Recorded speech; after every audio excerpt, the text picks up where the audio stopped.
Baada ya vijana wa Hansi Flick Barcelona kuja na moto wa kuzimu na kuwazima Newcastle United katika uwanja wa nyumbani wa St James Park katika mkondo wa kwanza ya ligi ya mabingwa bara Ulaya. Leo hii mechi takriban 9 zimeratibiwa kuchezwa, lakini kikubwa zaidi mechi kati ya Manchester City itakuwa inacheza na Monaco, Arsenal itakuwa mwenyeji wa Olympiacos, kisha Barcelona itakuwa inacheza na PSG, yani Paris Saint-Germain. Na leo hii nani atakuwa anaibuka mshindi? Nani atabebesha mwingine mabao?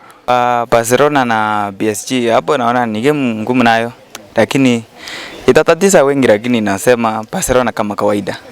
Na Arsenal dhidi ya Olympiacos, Arsenal nao wamejaribu sana kufanya usajili naona, lakini kwa Arsenal mimi naangara tu na Arsenal kama kawaida. Naona timu ni moja na ingine ni Manchester City, Monaco. Manchester City nao ni wakali sana kwa klabu bingwa barani Ulaya, kama kawaida ni Manchester City. Mimi kwa upande wangu nasema hivi, Barcelona PSG ni mechi ngumu kwenye wiki, that is week 2 of the new phase ya Champions League. Ni mechi ngumu. Hivyo na unapata kikosi cha PSG wako na majeraha, Dembele atakuepo, Vitinha pia maybe late concern watamchunguza before mechi. Ukiangalia Barcelona, Rafinha atakuepo, Gavi injury, Fermin Lopez injury, hivyo bado vikosi viwili vitakutana wakati wachezaji wao muhimu watakuepo. Ukielekea pale Emirates, Olympiacos watakuwa na visit mwana Arteta, na Arteta atakuwa anamkaribisha mkufunzi wake wa kitambo akiwa kijana mdogo, hivyo Olympiacos nayo wajipange kucharazwa. Lakini ukichunguza meeting ama timu hizo mbili zimekutana mara 12, wakishinda 6 Olympiacos, Arsenal wakishinda mara 6 vile vile. Hivi ni mechi ambaye basi tutakuwa tunasubiri nani atakuwa anashinda, lakini mwisho wa siku weka Arsenal kichwa, maana ukiangalia kikosi cha Arsenal, the squad depth they are having ni nzuri, wanaweza pata ushindi. Monaco, Man City hata kama wanaenda nje bado watashinda, lakini jiji PSG na Barcelona, mimi nitasema hivi.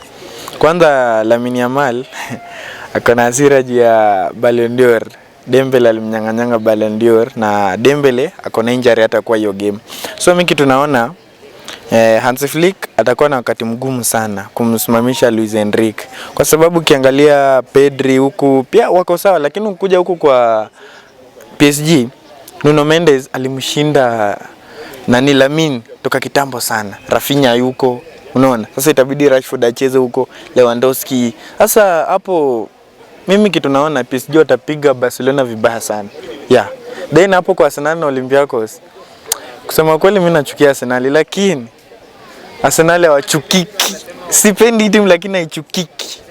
Juzi wamemshangaza wakampiga Newcastle. So mimi kitu Arsenal, by the Arsenal are good. Ukiangalia they are good in defense. Hii season wamepigwa bao 3. Olympiacos timu ichezi ligi ngumu.